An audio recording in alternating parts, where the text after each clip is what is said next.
احمق لوگ کہیں گے کہ مسلمان جس قبلے پر پہلے سے چلے آتے تھے اب اس سے کیوں منہ پھیر بیٹھے؟ تم کہہ دو کہ مشرق اور مغرب سب اللہ ہی کا ہے، وہ جس کو چاہتا ہے سیدھے رستے پر چلاتا ہے، اور اسی طرح ہم نے تم کو امت معتدل بنایا ہے تاکہ تم لوگوں پر گواہ بنو اور پیغمبر آخر الزماں صلی اللہ علیہ وآلہ وسلم تم پر گواہ بنے۔ اور جس قبلے پر تم پہلے تھے اس کو ہم نے اس لیے مقرر کیا تھا کہ معلوم کریں کہ کون ہمارے پیغمبر کا تابع رہتا ہے اور کون الٹے پاؤں پھر جاتا ہے۔ اور یہ بات یعنی تحویل قبلہ لوگوں کو گراں معلوم ہوئی،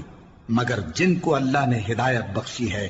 وہ اسے گراں نہیں سمجھتے، اور اللہ ایسا نہیں کہ تمہارے ایمان کو یوں ہی ضائع کر دے۔ اللہ تو لوگوں پر بڑا مہربان ہے، صاحب رحمت ہے۔ اے پیغمبر صلی اللہ علیہ وآلہ وسلم، ہم تمہارا آسمان کی طرف منہ اٹھانا دیکھ رہے ہیں، سو ہم تم کو اسی قبلے کی طرف جس کو تم پسند کرتے ہو منہ کرنے کا حکم دیں گے، تو اپنا منہ مسجد حرام یعنی خانہ کعبہ کی طرف پھیر لو، اور تم لوگ جہاں ہوا کرو نماز پڑھنے کے وقت اسی مسجد کی طرف منہ کر لیا کرو۔ اور جن لوگوں کو کتاب دی گئی ہے وہ خوب جانتے ہیں کہ یہ نیا قبلہ ان کے پروردگار کی طرف سے حق ہے، اور جو کام یہ لوگ کرتے ہیں اللہ ان سے بے خبر نہیں۔ اور اگر تم ان اہل کتاب کے پاس تمام نشانیاں بھی لے کر آؤ تو بھی یہ تمہارے قبلے کی پیروی نہ کریں، اور تم بھی ان کے قبلے کی پیروی کرنے والے نہیں ہو، اور ان میں سے بھی بعض کے قبلے کے پیرو نہیں۔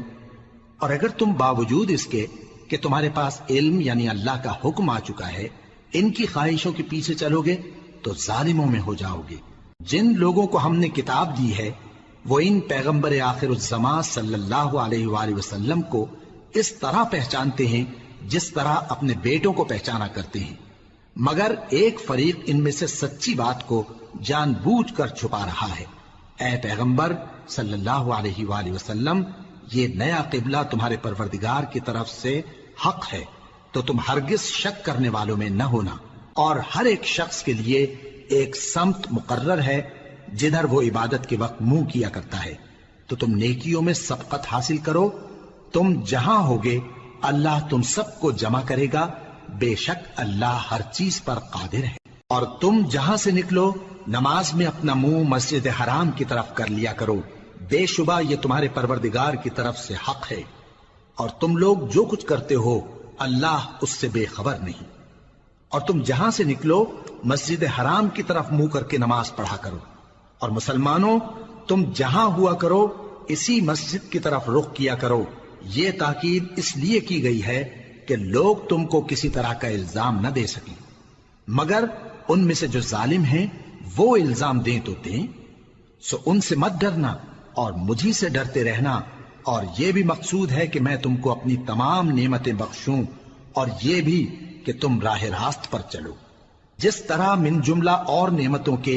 ہم نے تمہیں میں سے ایک رسول بھیجے ہیں جو تم کو ہماری آیتیں پڑھ پڑھ کر سناتے اور تمہیں پاک بناتے، اور کتاب یعنی قرآن اور دانائی سکھاتے ہیں، اور ایسی باتیں بتاتے ہیں جو تم پہلے نہیں جانتے تھے، سو تم مجھے یاد کیا کرو، میں تمہیں یاد کیا کروں گا، اور میرا احسان مانتے رہنا اور میری ناشکری نہ کرنا۔ اے ایمان والو، صبر اور نماز سے مدد لیا کرو، بے شک اللہ صبر کرنے والوں کے ساتھ ہے۔ اور جو لوگ اللہ کی راہ میں مارے جائیں ان کی نسبت یہ نہ کہنا کہ وہ مرے ہوئے ہیں، وہ مردہ نہیں بلکہ زندہ ہیں، لیکن تم کو شعور نہیں۔ اور ہم کسی قدر خوف اور بھوک اور مال اور جانوں اور میووں کے نقصان سے تمہاری آزمائش کریں گے، اور صبر کرنے والوں کو بشارت سنا دو کہ ان لوگوں پر جب کوئی مصیبت واقع ہوتی ہے تو کہتے ہیں کہ ہم اللہ ہی کا مال ہیں اور اسی کی طرف لوٹ کر جانے والے ہیں۔ یہی لوگ ہیں جن پر ان کے پروردگار کی عنایتیں ہیں اور خصوصی رحمت بھی ہے، اور یہی سیدھے رستے پر ہیں۔ بے شک کوہ صفا اور مروہ اللہ کی نشانیوں میں سے ہیں، تو جو شخص خانہ کعبہ کا حج یا عمرہ کرے اس پر کچھ گناہ نہیں کہ دونوں کے درمیان چکر لگائے، بلکہ یہ ایک نیک کام ہے، اور جو کوئی نیک کام کرے تو اللہ قدردان ہے، دانا ہے۔ جو لوگ ہمارے حکموں اور ہدایتوں کو جو ہم نے نازل کی ہیں کسی غرض فاسد سے چھپاتے ہیں، باوجود کہ ہم نے ان کو لوگوں کے سمجھانے کے لیے اپنی کتاب میں کھول کھول کر بیان کر دیا ہے۔ ایسوں پر اللہ اور تمام لعنت کرنے والے لعنت کرتے ہیں۔ ہاں، جو توبہ کرتے ہیں اور اپنی حالت درست کر لیتے ہیں اور احکام الہی کو صاف صاف بیان کر دیتے ہیں تو میں ان کے قصور معاف کر دیتا ہوں، اور میں بڑا معاف کرنے والا بڑا مہربان ہوں۔ جو لوگ کافر ہوئے اور کافر ہی مرے، ایسوں پر اللہ کی اور فرشتوں کی اور انسانوں کی سب کی لعنت، وہ ہمیشہ اسی لعنت میں گرفتار رہیں گے۔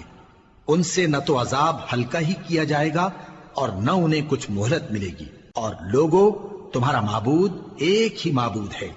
اس بڑے مہربان اور رحم والے کے سوا کوئی عبادت کے لائق نہیں۔ بے شک آسمانوں اور زمین کے پیدا کرنے میں اور رات اور دن کے ایک دوسرے کے پیچھے آنے جانے میں اور کشتیوں اور جہازوں میں جو سمندر میں لوگوں کے فائدے کے لیے رواں ہیں، اور میں جس کو اللہ آسمان سے برساتا اور اس سے زمین کو اس کے مردہ ہو جانے کے بعد زندہ یعنی خشک ہو جانے کے بعد سرسبز کر دیتا ہے، اور زمین پر ہر قسم کے جانور پھیلانے میں اور ہواؤں کے چلانے میں اور بادلوں میں جو آسمان اور زمین کے درمیان گھرے رہتے ہیں، عقل مندوں کے لیے اللہ کی قدرت کی نشانیاں ہیں۔ اور بعض لوگ ایسے ہیں جو غیر اللہ کو اللہ کا شریک بناتے اور ان سے اللہ کی سی محبت کرتے ہیں، لیکن جو ایمان والے ہیں وہ تو اللہ ہی کے سب سے زیادہ دوست دار ہیں۔ اور اے کاش ظالم لوگ جو بات عذاب کے وقت دیکھیں گے اب دیکھ لیتے کہ سب طرح کی طاقت اللہ ہی کو ہے، اور یہ کہ اللہ سخت عذاب کرنے والا ہے۔ اس دن کفر کے پیشوا اپنے پیروں سے بیزاری ظاہر کریں گے اور دونوں عذاب الہی دیکھ لیں گے اور ان کے آپس کے تعلقات منقطع ہو جائیں گے۔ یہ حال دیکھ کر پیروی کرنے والے حسرت سے کہیں گے کہ اے کاش ہمیں پھر دنیا میں جانا نصیب ہو، تاکہ جس طرح یہ ہم سے بیزار ہو رہے ہیں اسی طرح ہم بھی ان سے بیزار ہوں۔ اس طرح اللہ ان کے اعمال حسرت بنا کر دکھائے گا اور وہ دوزخ سے نکل نہیں سکیں گے۔ لوگوں، جو چیزیں زمین میں حلال طیب ہیں وہ کھاؤ، اور شیطان کے قدموں پر نہ چلو، وہ تمہارا کھلا دشمن ہے۔ وہ تو تم کو برائی اور بے حیائی ہی کے کام کرنے کو کہتا ہے،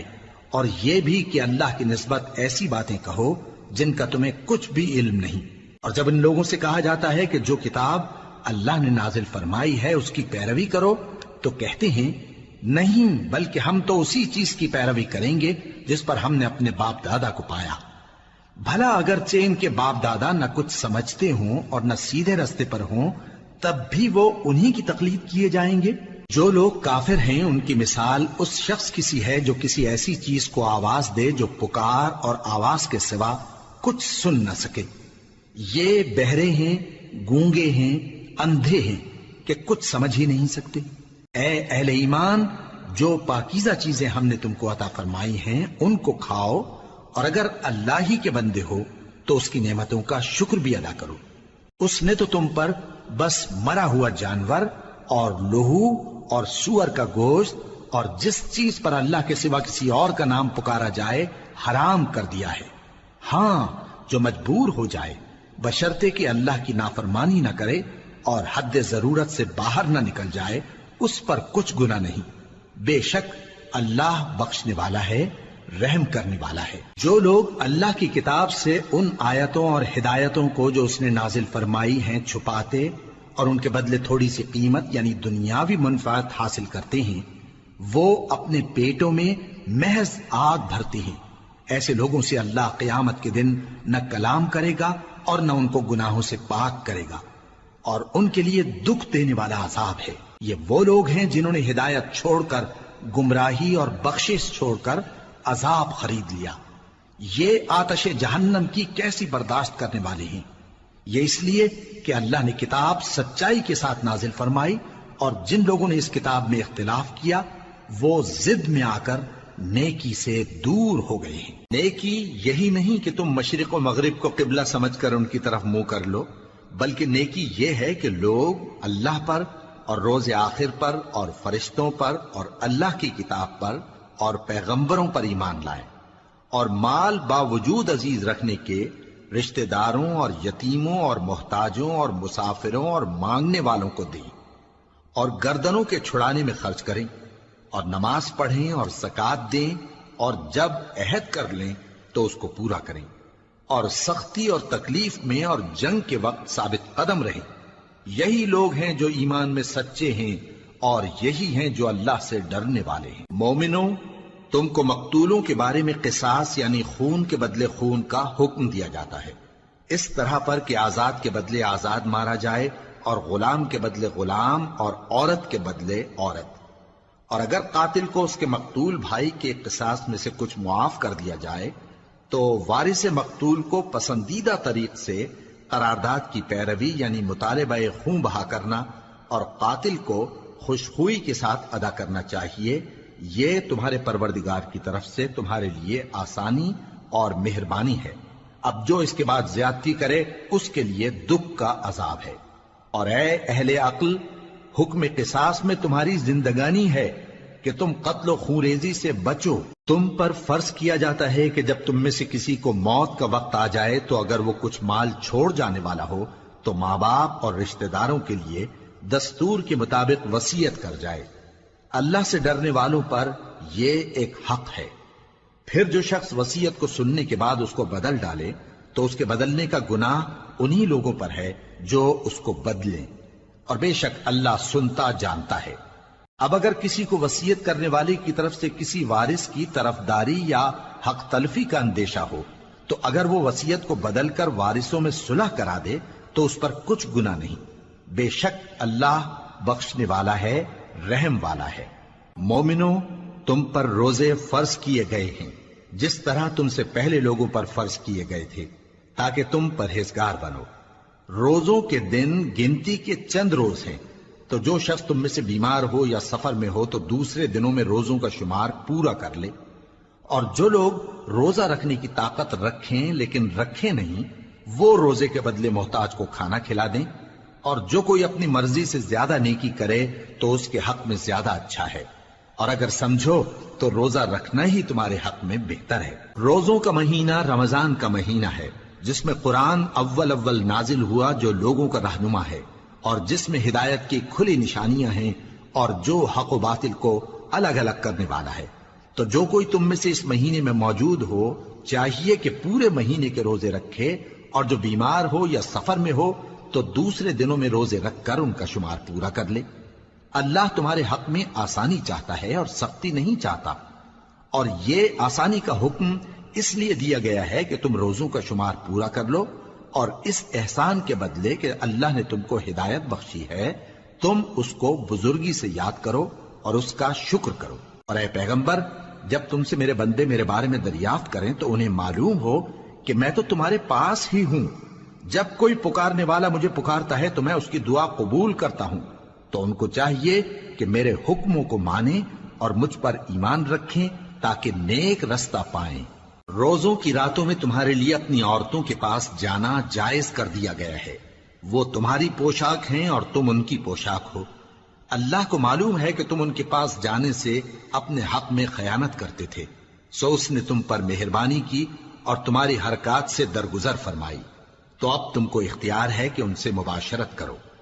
اور اللہ نے جو چیز تمہارے لیے لکھ رکھی ہے یعنی اولاد، اس کو اللہ سے طلب کرو اور کھاؤ اور پیو، یہاں تک کہ صبح کی سفید دھاری رات کی سیاہ دھاری سے الگ نظر آنے لگے۔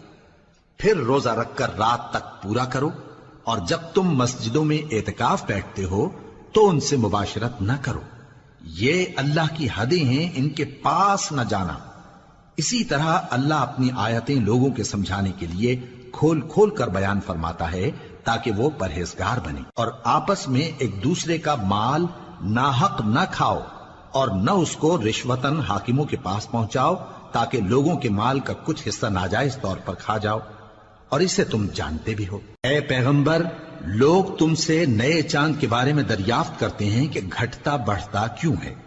کہہ دو کہ وہ لوگوں کے کاموں کی میعادیں اور حج کے وقت معلوم ہونے کا ذریعہ ہے، اور نیکی اس بات میں نہیں کہ احرام کی حالت میں گھروں میں ان کے پچھواڑے کی طرف سے آؤ، بلکہ نیکوکار وہ ہے جو پرہیزگار ہو، اور گھروں میں ان کے دروازوں سے آیا کرو، اور اللہ سے ڈرتے رہو تاکہ کامیاب ہو جاؤ۔ اور جو لوگ تم سے لڑتے ہیں تم بھی اللہ کی راہ میں ان سے لڑو، مگر زیادتی نہ کرنا، کہ اللہ زیادتی کرنے والوں کو دوست نہیں رکھتا، اور ان کو جہاں پاؤ قتل کر دو، اور جہاں سے انہوں نے تم کو نکالا ہے یعنی مکے سے، وہاں سے تم بھی ان کو نکال دو۔ اور دین سے گمراہ کرنے کا فساد قتل و خونریزی سے کہیں بڑھ کر ہے، اور جب تک وہ تم سے مسجد حرام یعنی خانہ کعبہ کے پاس نہ لڑیں، تم بھی وہاں ان سے نہ لڑنا۔ ہاں اگر وہ تم سے لڑیں تو تم ان کو قتل کر ڈالو، کافروں کی یہی سزا ہے۔ پھر اگر وہ باز آ جائیں تو اللہ بخشنے والا ہے،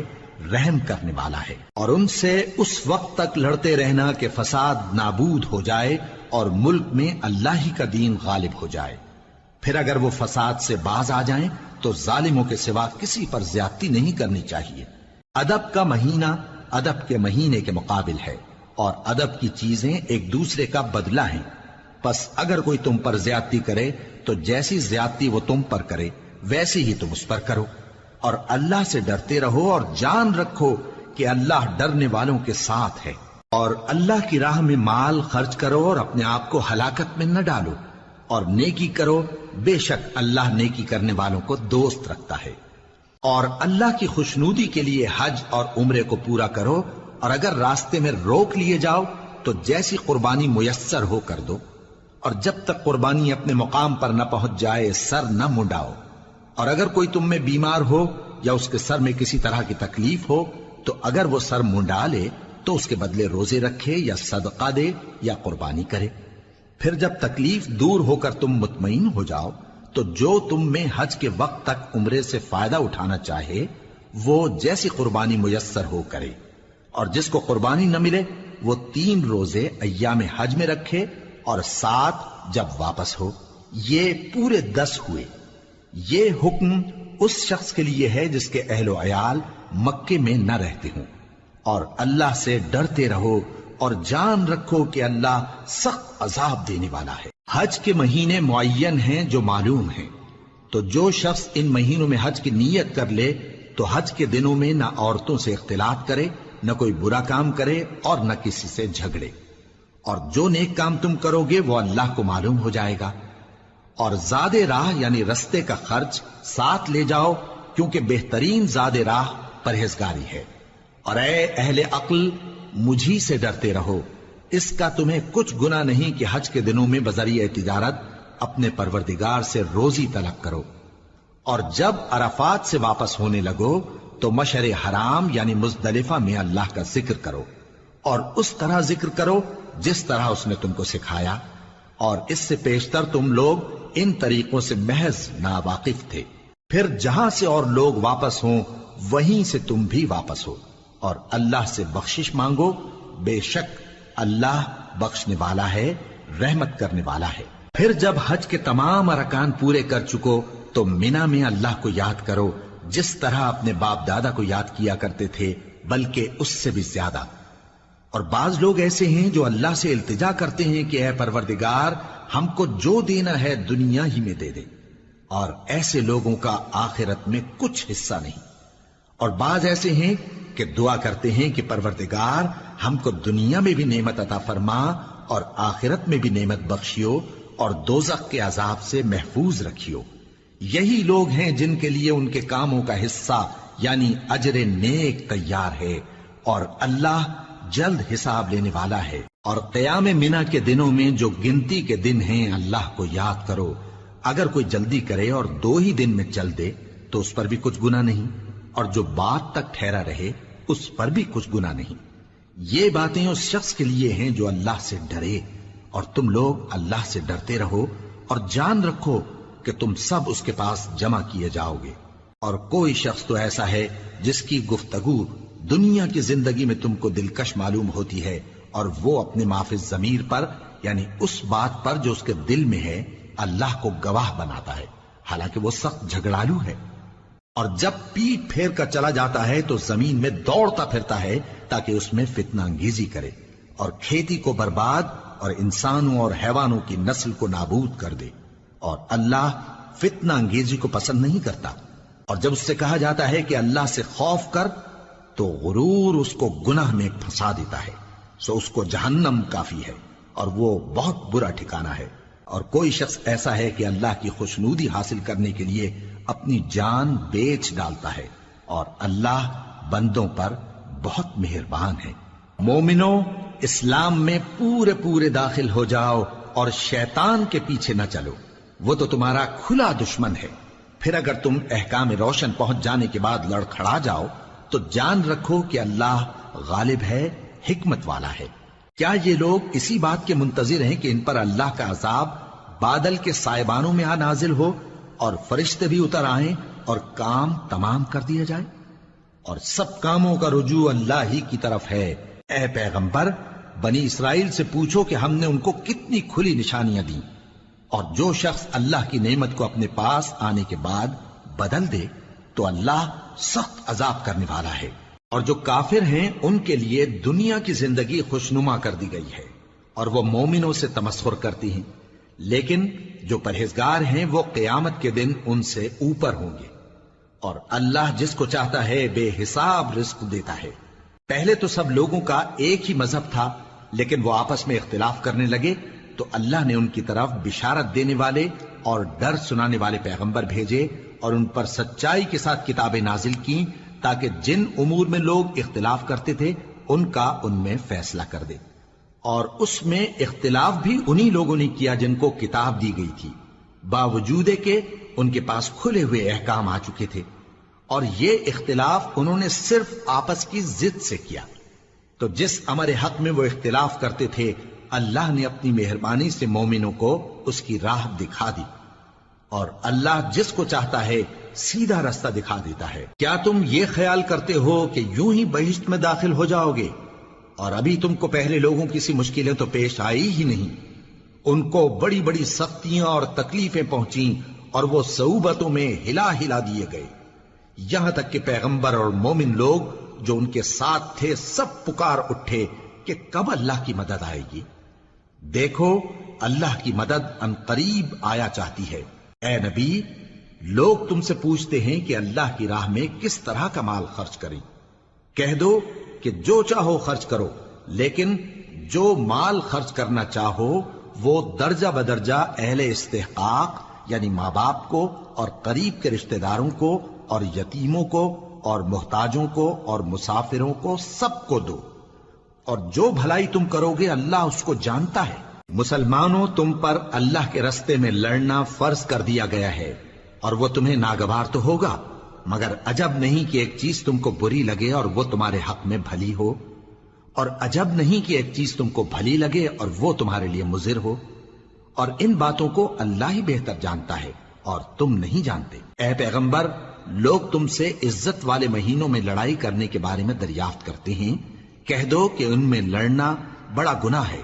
اور اللہ کی راہ سے روکنا اور اس سے کفر کرنا اور مسجد حرام یعنی خانہ کعبہ میں جانے سے بند کرنا اور اہل مسجد کو اس میں سے نکال دینا جو یہ کفار کرتے ہیں، اللہ کے نزدیک اس سے بھی زیادہ گناہ ہے، اور فتنہ انگیزی خونریزی سے بھی بڑھ کر ہے۔ اور یہ لوگ ہمیشہ تم سے لڑتے رہیں گے، یہاں تک کہ اگر مقدور رکھیں تو تم کو تمہارے دین سے پھیر دیں،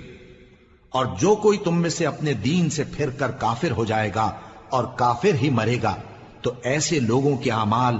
دنیا اور آخرت دونوں میں برباد ہو جائیں گے، اور یہی لوگ دوزخ میں جانے والے ہیں جس میں ہمیشہ رہیں گے۔ جو لوگ ایمان لائے اور اللہ کے لیے وطن چھوڑ گئے اور کفار سے جنگ کرتے رہے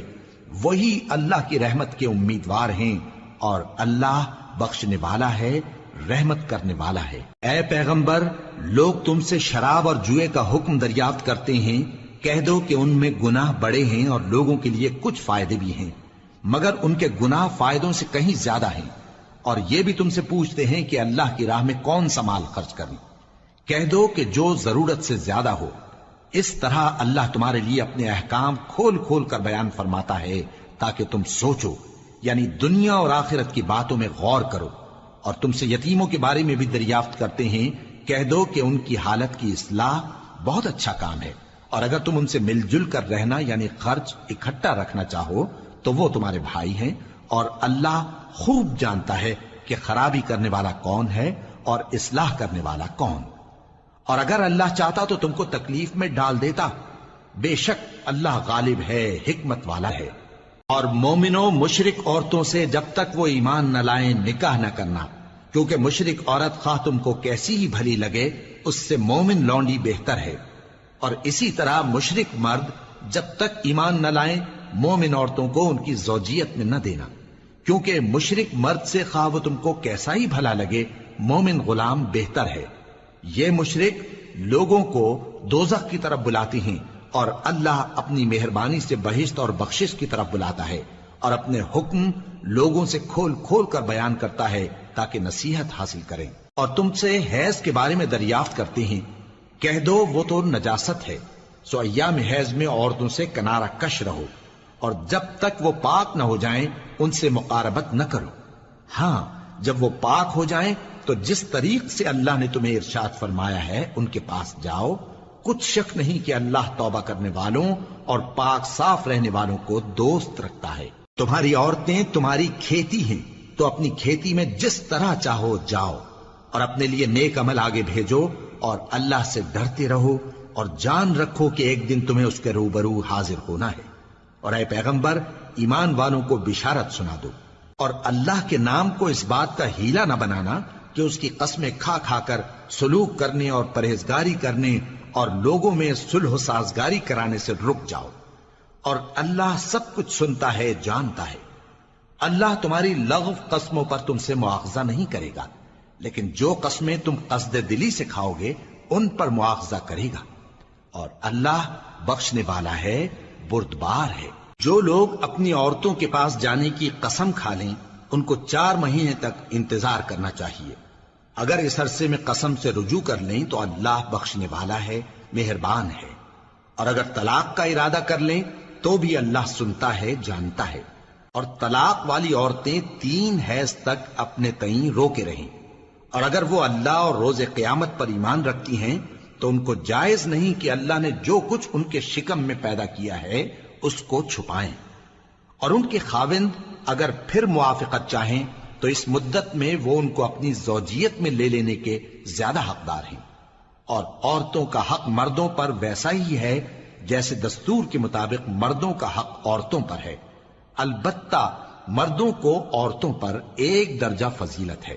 اور اللہ غالب ہے صاحب حکمت ہے۔ طلاق صرف 2 بار ہے، یعنی جب 2 دفعہ طلاق دے دی جائے تو پھر عورتوں کو یا تو بطریق شائستہ نکاح میں رہنے دینا ہے یا بھلائی کے ساتھ چھوڑ دینا، اور یہ جائز نہیں کہ جو مہر تم ان کو دے چکے ہو اس میں سے کچھ واپس لے لو۔ ہاں اگر زن و شوہر کو خوف ہو کہ وہ اللہ کی حدوں کو قائم نہیں رکھ سکیں گے تو اگر عورت خاوند کے ہاتھ سے رہائی پانے کے بدلے میں کچھ دے ڈالے تو دونوں پر کچھ گناہ نہیں۔ یہ اللہ کی مقرر کی ہوئی حدیں ہیں، ان سے باہر نہ نکلنا، اور جو لوگ اللہ کی حدوں سے باہر نکل جائیں گے وہ گناہگار ہوں گے۔ پھر اگر شوہر 2 طلاقوں کے بعد تیسری طلاق عورت کو دے دے تو اس کے بعد جب تک عورت کسی دوسرے شخص سے نکاح نہ کر لے اس پہلے شوہر پر حلال نہ ہوگی۔ ہاں اگر دوسرا خاوند بھی طلاق دے دے اور عورت اور پہلا خاوند پھر ایک دوسرے کی طرف رجوع کر لیں تو ان پر کچھ گناہ نہیں، بشرطے کہ دونوں یقین کریں کہ اللہ کی حدوں کو قائم رکھ سکیں گے، اور یہ اللہ کی حدیں ہیں، ان کو وہ ان لوگوں کے لیے بیان فرماتا ہے جو علم رکھتے ہیں۔ اور جب تم عورتوں کو 2 دفعہ طلاق دے چکو اور ان کی عدت پوری ہو جائے تو انہیں یا تو حسن سلوک سے نکاح میں رہنے دو یا بطریق شائستہ رخصت کر دو، اور اس نیت سے ان کو نکاح میں نہ رہنے دینا چاہیے کہ انہیں تکلیف دو اور ان پر زیادتی کرو، اور جو ایسا کرے گا وہ اپنا ہی نقصان کرے گا۔ اور اللہ کے احکام کو ہنسی اور کھیل نہ بناؤ، اور اللہ نے تم کو جو نعمتیں بخشی ہیں اور تم پر جو کتاب اور دانائی کی باتیں نازل کی ہیں جن سے وہ تمہیں نصیحت فرماتا ہے ان کو یاد کرو، اور اللہ سے ڈرتے رہو، اور جان رکھو کہ اللہ ہر چیز سے واقف ہے۔ اور جب تم عورتوں کو طلاق دے چکو اور ان کی عدت پوری ہو جائے تو ان کو اپنے شوہروں کے ساتھ جب وہ آپس میں جائز طور پر راضی ہو جائیں نکاح کرنے سے مت روکو۔ اس حکم سے اس شخص کو نصیحت کی جاتی ہے جو تم میں اللہ اور روز آخر پر یقین رکھتا ہے، یہ تمہارے لیے نہایت خوب اور بہت پاکیزگی کی بات ہے، اور اللہ جانتا ہے اور تم نہیں جانتے۔ اور مائیں اپنے بچوں کو پورے 2 سال دودھ پلائیں یہ حکم اس شخص کے لیے ہے جو پوری مدت تک دودھ پلوانا چاہے، اور دودھ پلانے والی ماؤں کا کھانا اور کپڑا دستور کے مطابق باپ کے ذمے ہوگا۔ کسی شخص کو اس کی طاقت سے زیادہ تکلیف نہیں دی جاتی، تو یاد رکھو کہ نہ تو ماں کو اس کے بچے کے سبب نقصان پہنچایا جائے اور نہ باپ کو اس کی اولاد کی وجہ سے نقصان پہنچایا جائے، اور اسی طرح نان و نفقہ بچے کے وارث کے ذمے ہے۔ اور اگر دونوں یعنی ماں باپ آپس کی رضامندی اور صلاح سے بچے کا دودھ چھڑانا چاہیں تو ان پر کچھ گناہ نہیں، اور اگر تم اپنی اولاد کو دودھ پلوانا چاہو تو تم پر کچھ گناہ نہیں، بشرطے کہ تم دودھ پلانے والیوں کو دستور کے مطابق ان کا حق جو تم نے دینا کیا تھا دے دو، اور اللہ سے ڈرتے رہو اور جان رکھو کہ جو کچھ تم کرتے ہو اللہ اس کو دیکھ رہا ہے۔ اور جو لوگ تم میں سے مر جائیں اور عورتیں چھوڑ جائیں تو وہ عورتیں 4 مہینے اور 10 دن اپنے آپ کو روکے رہیں، اور جب یہ عدت پوری کر چکیں اور اپنے حق میں پسندیدہ کام یعنی نکاح کر لیں تو تم پر کچھ گناہ نہیں، اور اللہ تمہارے سب کاموں سے واقف ہے۔ اگر تم اشارے کنائے میں عورتوں کو نکاح کا پیغام بھیجو یا نکاح کی خواہش کو اپنے دلوں میں مخفی رکھو تو تم پر کچھ گناہ نہیں۔ اللہ کو معلوم ہے کہ تم ان سے نکاح کا ذکر کرو گے، مگر ایام عدت میں اس کے سوا کے دستور کے مطابق کوئی بات کہہ دو، پوشیدہ طور پر ان سے قول و قرار نہ کرنا، اور جب تک عدت پوری نہ ہو لے نکاح کا پختہ ارادہ نہ کرنا،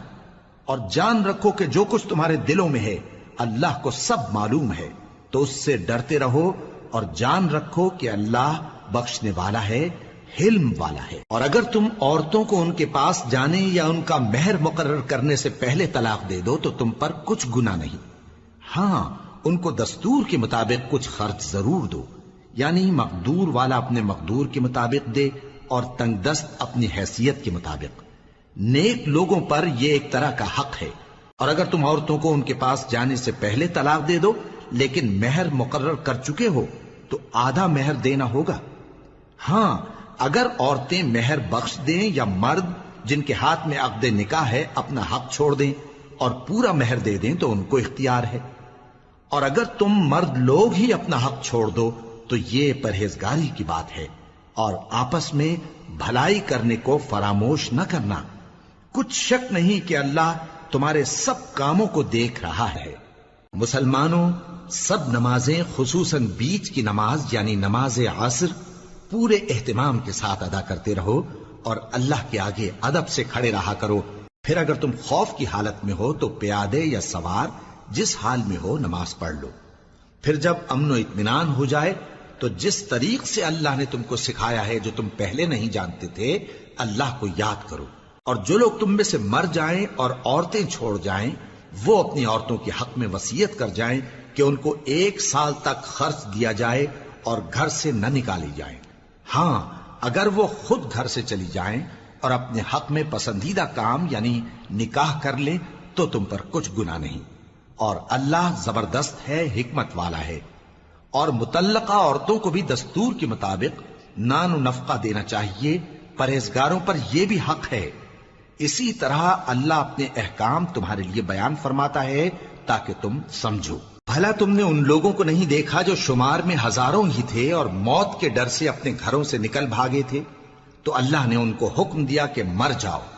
پھر ان کو زندہ بھی کر دیا۔ کچھ شک نہیں کہ اللہ لوگوں پر مہربانی رکھتا ہے، لیکن اکثر لوگ شکر نہیں کرتے۔ اور مسلمانوں، اللہ کی راہ میں جہاد کرو اور جان رکھو کہ اللہ سب کچھ سنتا ہے، سب کچھ جانتا ہے۔ کون ہے کہ اللہ کو قرض حسنہ دے کہ وہ اس کے بدلے اس کو کئی گنا زیادہ دے گا، اور اللہ ہی روزی کو تنگ کرتا اور وہی اسے کشادہ کرتا ہے، اور تم اسی کی طرف لوٹ کر جاؤ گے۔ بھلا تم نے بنی اسرائیل کی ایک جماعت کو نہیں دیکھا جس نے موسیٰ کے بعد اپنے پیغمبر سے کہا کہ آپ ہمارے لیے ایک بادشاہ مقرر کر دیں تاکہ ہم اللہ کی راہ میں جہاد کریں؟ پیغمبر نے کہا کہ اگر تم کو جہاد کا حکم دیا جائے تو ایسا تو نہیں کہ لڑنے سے پہلو تہی کرو۔ وہ کہنے لگے کہ ہم اللہ کی راہ میں کیوں نہ لڑیں گے جبکہ ہم وطن سے خارج اور بال بچوں سے جدا کر دیے گئے۔ پھر جب ان کو جہاد کا حکم دیا گیا تو چند اشخاص کے سوا سب پھر گئے، اور اللہ ظالموں سے خوب واقف ہے۔ اور پیغمبر نے ان سے یہ بھی کہا کہ اللہ نے تم پر طالوت کو بادشاہ مقرر فرمایا ہے وہ بولے کہ اسے ہم پر بادشاہی کا حق کیوں کر ہو سکتا ہے؟ اس سے بڑھ کر بادشاہی کے مستحق تو ہم ہیں، اور اس کے پاس تو بہت سی دولت بھی نہیں۔ پیغمبر نے کہا کہ اللہ نے اس کو تم پر فضیلت دی ہے اور بادشاہی کے لیے منتخب فرمایا ہے۔ اس نے اسے علم بھی بہت سا بخشا ہے اور تن و توش بھی بڑا عطا کیا ہے، اور اللہ کو اختیار ہے جسے چاہے بادشاہی بخشے، وہ بڑا کشائش والا ہے، دانا ہے۔ اور پیغمبر نے ان سے کہا کہ ان کی یعنی طالوت کی بادشاہی کی نشانی یہ ہے کہ تمہارے پاس وہ صندوق آئے گا جس کو فرشتے اٹھائے ہوئے ہوں گے، اس میں تمہارے پروردگار کی طرف سے تسلی بخشنے والی چیز ہوگی اور کچھ اور چیزیں بھی ہوں گی جو موسیٰ اور ہارون چھوڑ گئے تھے۔ اگر تم ایمان رکھتے ہو تو یہ تمہارے لیے ایک بڑی نشانی ہے۔ غرض جب طالوت فوجیں لے کر روانہ ہوا تو اس نے ان سے کہا کہ اللہ ایک نہر سے تمہاری آزمائش کرنے والا ہے، جو شخص اس میں سے پانی پی لے گا اس کی نسبت تصور کیا جائے گا کہ وہ میرا نہیں، اور جو نہ پیے گا وہ سمجھا جائے گا کہ میرا ہے۔ ہاں اگر کوئی ہاتھ سے چلو بھر پانی لے لے تو خیر۔ جب وہ لوگ نہر پر پہنچے تو چند آدمیوں کے سوا سب نے پانی پی لیا۔ پھر جب طالوت اور مومن لوگ جو اس کے ساتھ تھے نہر کے پار ہو گئے تو کہنے لگے کہ آج ہم میں جالوت اور اس کے لشکر سے مقابلہ کرنے کی طاقت نہیں۔ جو لوگ یقین رکھتے تھے کہ ان کو اللہ کے روبرو حاضر ہونا ہے، وہ کہنے لگے کہ بسا اوقات تھوڑی سی جماعت نے اللہ کے حکم سے بڑی جماعت پر فتح حاصل کی ہے، اور اللہ ثابت قدم رہنے والوں کے ساتھ ہے۔ اور جب وہ لوگ جالوت اور اس کے لشکر کے مقابل میں آئے تو اللہ سے دعا کی کہ اے پروردگار، ہم پر صبر کے دہانے کھول دے اور ہمیں لڑائی میں ثابت قدم رکھ اور لشکر کفار پر فتح یاب کر۔ تو طالوت کی فوج نے اللہ کے حکم سے ان کو شکست دے دی، اور داؤد نے جالوت کو قتل کر ڈالا، اور اللہ نے ان کو بادشاہی اور دانائی بخشی اور جو کچھ چاہا سکھایا۔ اور اگر اللہ لوگوں کو ایک دوسرے پر چڑھائی اور حملہ کرنے سے نہ ہٹاتا رہتا تو کرۂ ارض تباہ ہو جاتا، لیکن اللہ اہل عالم پر بڑا مہربان ہے۔ یہ اللہ کی آیتیں ہیں جو ہم تم کو سچائی کے ساتھ پڑھ کر سناتے ہیں، اور اے محمد صلی اللہ علیہ وآلہ وسلم، تم بلا شبہ پیغمبروں میں سے